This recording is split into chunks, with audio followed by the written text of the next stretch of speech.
Sa Tawi-Tawi, naaresto ng Philippine Navy ang 7 katao at nakakumpiska mula sa kanila ang mahigit sa 600,000 pesos na petroleum products na pinaniniwalaang mula sa Malaysia.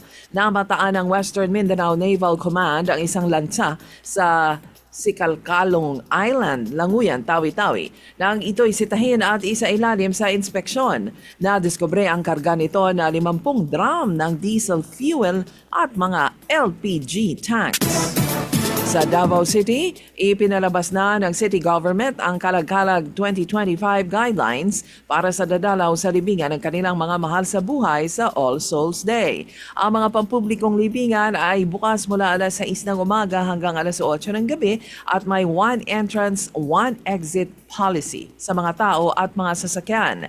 Nanatili naman ang mga bawal tulad ng bladed weapons, armas, inuming nakalanasing, backpacks at iba pa.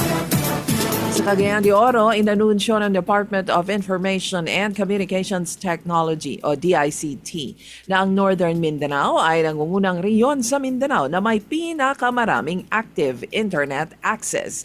Sa buong riyon, merong 1,218 internet hotspots, habang ang Caraga region ay meron namang 740 at ang Davao region ay may 680 internet hotspots.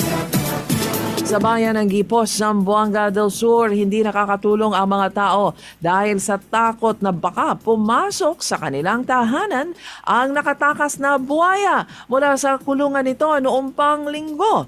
Ang buwaya na kilala sa tawag na dadang ay isa sa 2 alaga sa compound ni Ginang Junvel Lamiing. Ito ay legal na pag-aalaga ng buwaya sa ilalim ng Wildlife Loan Agreement.